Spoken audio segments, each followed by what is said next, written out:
Olá, Stalkers, tudo bem com vocês? Sejam bem-vindos a esse caso criminal. O vídeo não tem intenção de desrespeitar as vítimas, seus familiares e amigos. É um vídeo em formato de documentário e todas as informações contidas nele são informações públicas que podem ser encontradas na internet por todos.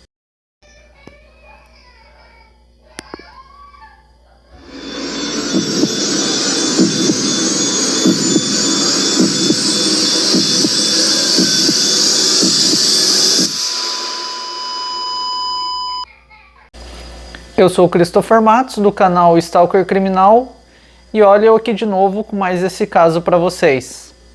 Vocês sabiam que a maldade pode se entranhar profundamente no ser humano? Que o coração pode ser uma verdadeira caixinha de Pandora? E que pode incubar o mal na sua forma genuína? Ou o bem mais puro também, né? O que não é o caso aqui. Hoje a gente vai conhecer um dos emissários do mal enviado à Terra para fazer mal a todos que podem e causar dor sem fronteiras. Mas antes da gente continuar o nosso caso, eu gostaria de salientar para vocês que o YouTube está limitando os meus casos, o que faz com que os meus vídeos não cheguem até onde deveria chegar. Então eu gostaria que você se inscrevesse gentilmente para me ajudar a mostrar para a plataforma que o meu conteúdo é bom e que vocês estão gostando.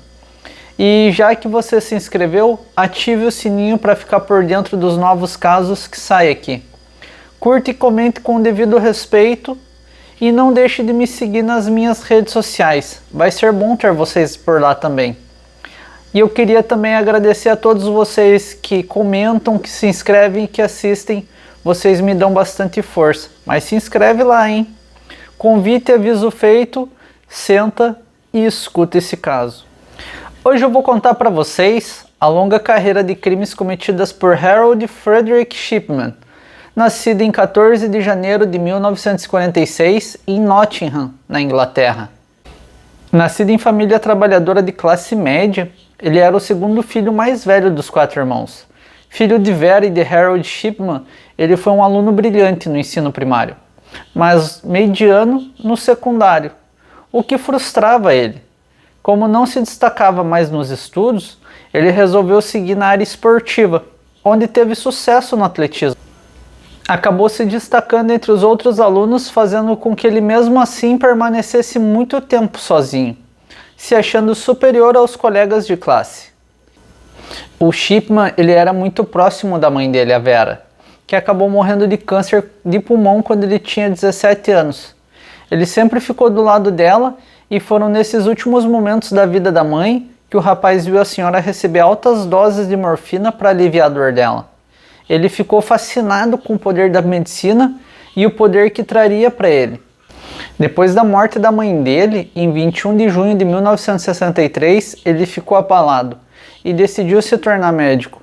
Na tentativa de se formar, ele acabou sendo reprovado 2 vezes antes de conseguir se matricular na Escola de Medicina de Leeds, que fica a noroeste de Manchester, na Inglaterra. Depois de estudar anos da sua vida, ele conseguiu se formar clínico geral em 1970. Depois de formado e com o poder de arbitrar quem viveria ou não, o objetivo do futuro serial killer ficou claro que não era salvar vidas. Na verdade, era um motivo muito mais cruel: ceifá-las. Em 1966, mesma época em que ele entrou na faculdade, ele se casou com Primrose Shipman, com quem teve 4 filhos. Mesmo ele tendo esposa e filhos, ele não teve a menor empatia de pensar que podia ser com ele ou com a esposa que podia ter acontecido o que ele faria com as vítimas. Eu não entendo como que conseguem fazer isso sem que o motivo seja o de defender alguém. O Dr. Shipman foi casado com a sua parceira Primrose por 40 anos. Antes dele ser preso, as pessoas e autoridades acreditavam que ela não tinha ideia de que ele tinha cometido os crimes.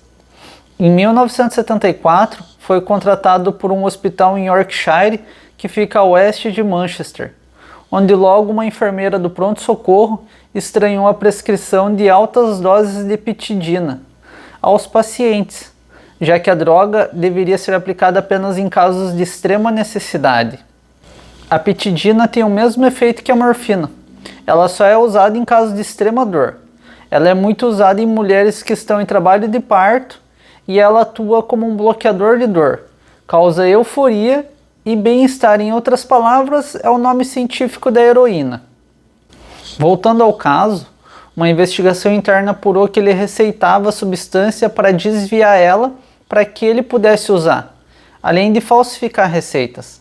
Também descobriram que ele alterava diagnósticos, o que o fez ser afastado da função e obrigado a se tratar em uma clínica de reabilitação para dependentes químicos.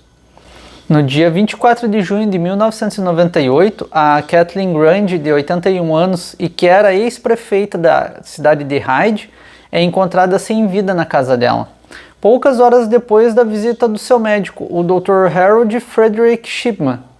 O óbito repentino deixou a família impressionados, porque até então ela aparentava estar bem de saúde. O obituário foi feito por quem?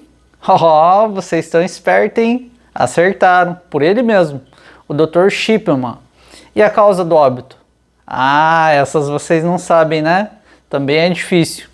A causa escrita no obituário foi por causa da idade avançada, ou causas naturais. Vocês já estão fera nas investigação criminal, hein? No dia seguinte, a Angela Woodruff, que é a filha da falecida, foi comunicada por um escritório de advocacia sobre a existência de um testamento deixado pela mãe.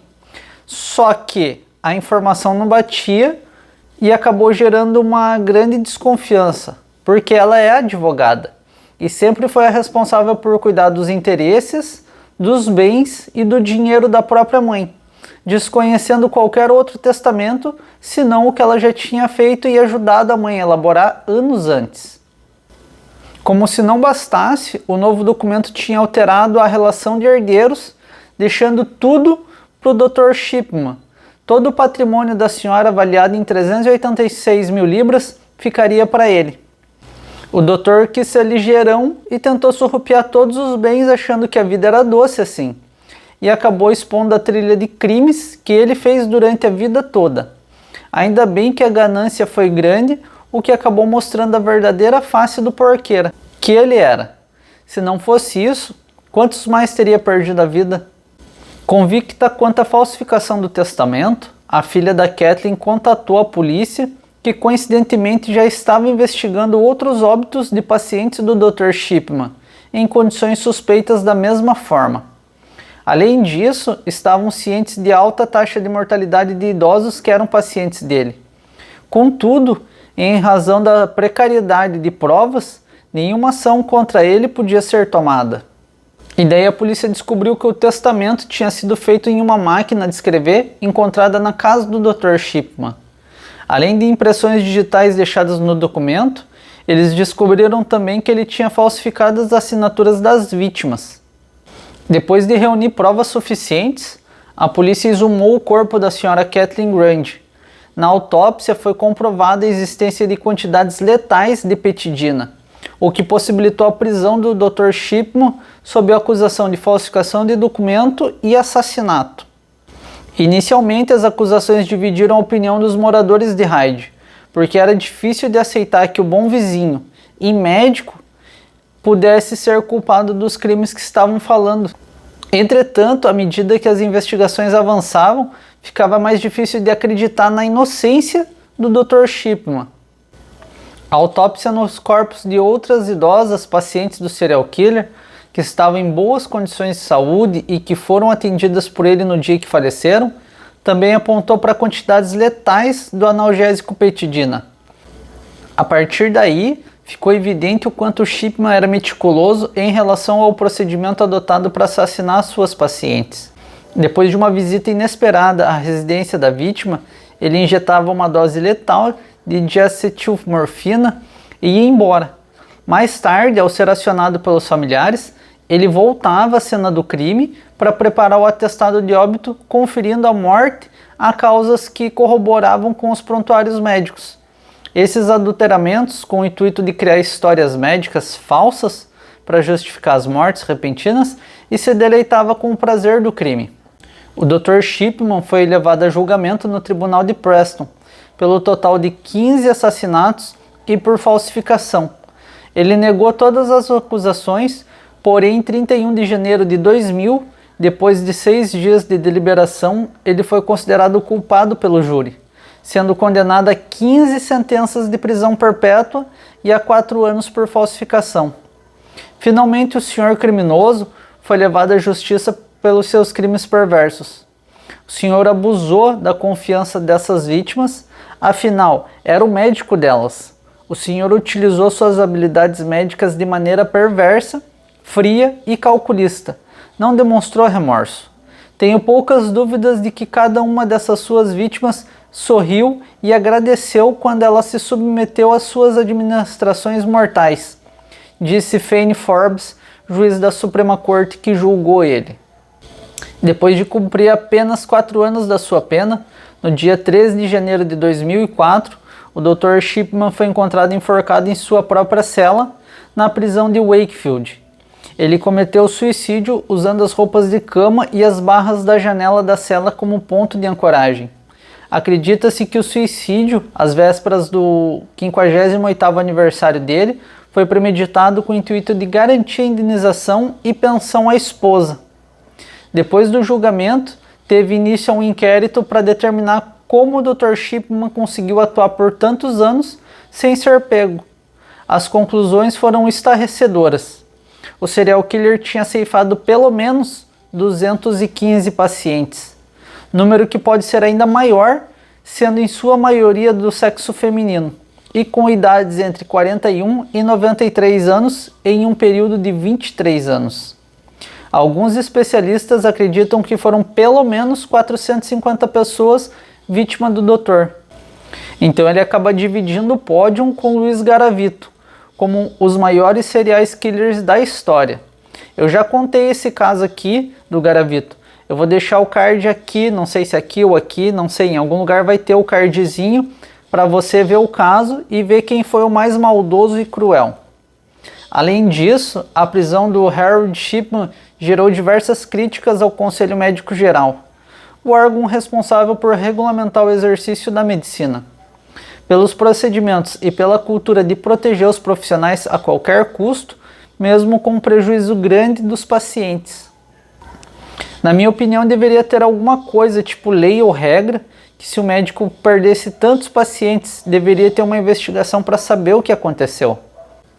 Já em relação às buscas por possíveis motivações para o imenso catálogo de crimes, não teve respostas muito conclusivas. Durante o julgamento, foi dito pela acusação que a única razão aparente era o gosto por exercer o poder supremo, o gosto de decidir quando uma pessoa deixaria de continuar viva.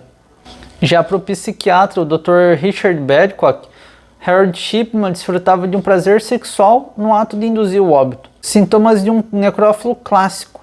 Somando isso, o trauma causado pela partida da mãe, consumida lentamente por um câncer, a incapacidade de formar relacionamentos significativos e a sua arrogância, resultou em tudo isso. Aí eu me pergunto a mesma coisa que você deve estar se perguntando aí. E que culpa as vítimas tinham das dores dele? Não é falta de empatia minha, muito pelo contrário. Que direito ele tinha de fazer o que fez? Por fim, amostras de 12 vítimas de Harold Shipman coletadas durante o período de investigação, no final da década de 1990, foram mantidas por anos pela polícia para serem usadas como elementos probatórios caso Primrose Shipman, a esposa do assassino em série, decidisse apelar contra a condenação do marido. Só que essas amostras elas foram descartadas em 2011, sem qualquer cerimônia e sem antes informar os familiares das vítimas. O ocorrido foi descoberto por um repórter local e, em razão disso, a polícia foi forçada a contatar as famílias envolvidas antes de um possível escândalo midiático. Todos aceitaram e compreenderam a motivação da polícia, que tinha optado por não gerar mais transtorno e angústia. O triste é saber que se tivesse um pouquinho mais de controle, muita gente estaria aqui ainda para ver os netos crescendo, se formando, casando e tendo suas famílias. Saber que erros e falta de atenção podem ter ajudado um monstro a ficar maior. A covardia desse homem foi tão grande de fazer o que fez com as pessoas que, além de falta de conhecimento, não podiam se defender. No final das contas, ele cometeu um ato covarde que, na minha opinião, não minimiza os crimes dele. E esse foi o caso de hoje. E na tua opinião, o desfecho do caso foi satisfatório? Não esqueça de se inscrever, ativar o sininho, curtir, compartilhar e te vejo logo então. Até o próximo caso.